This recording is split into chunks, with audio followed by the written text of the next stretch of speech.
Joachim Murat, que vous connaissez peut-être, est né le 25 mars 1767 à la Bastide Fortunière. Durant sa jeunesse, dans l'Ancien Régime, il est d'abord destiné à rentrer au sein du clergé.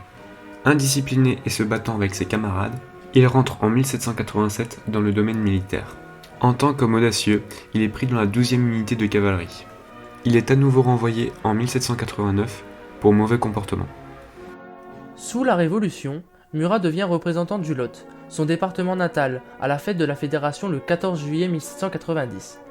Mais il ne resta pas longtemps aux côtés des royalistes, partisans des idées nouvelles, il retourne à la tête du 12e régiment de chasseurs, où il est nommé chef d'escadron en 1793. Après la chute de Robespierre, il se distingue avec Napoléon Bonaparte lors de la répression de l'insurrection royaliste le 13 Vendémiaire. À toi de jouer, Murat, prends ta position. Soldats, suivez-moi, en avant!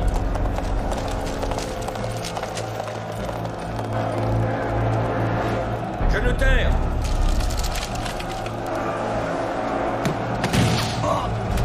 En position. Feu!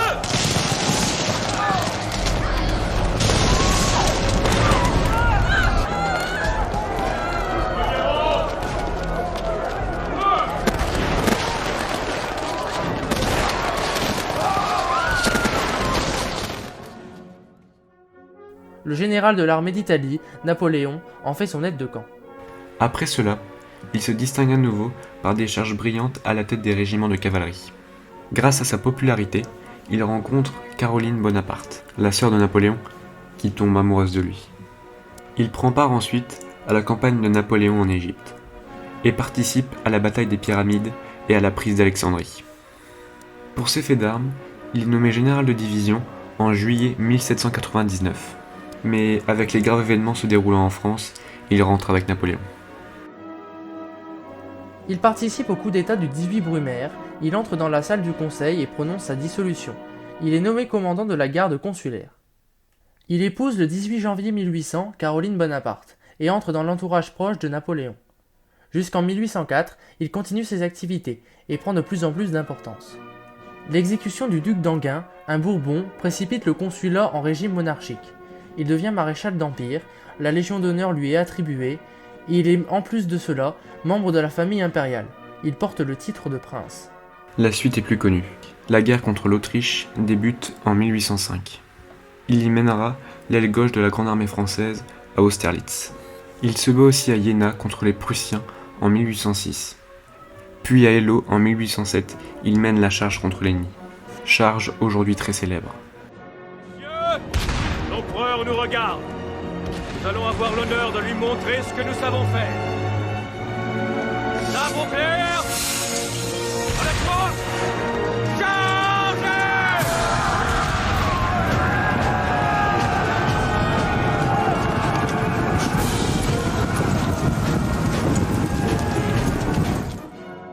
En 1808, il mate la rébellion des Espagnols contre l'occupant français à Madrid. C'est le début de la guerre d'indépendance espagnole. Après s'être réglé les problèmes de l'Espagne, il espère se voir confier le trône. Mais c'est le frère de Napoléon, Joseph, qui prend la couronne. Il se voit tout de même confier le trône de Naples. Un royaume en échange. Je n'ai aucune envie de Naples. Je veux l'Espagne. Il me l'avait presque promise. Tout Paris s'y attendait et s'y était préparé. Et là, tout Paris est en train de rire de moi. Il y devient roi le 1er août 1808. Mais les problèmes pour Napoléon impactent Murat. En plus des relations difficiles qu'ils entretiennent, les armées françaises perdent, et l'Empire est en difficulté. En 1813, Murat quitte la Grande Armée pour chercher du renfort à Naples, mais au lieu de ça, il négocie son maintien à Naples, avec les ennemis de la France, car la défaite était inévitable. Après l'exil de Napoléon, il est confirmé roi de Naples par le Congrès de Vienne.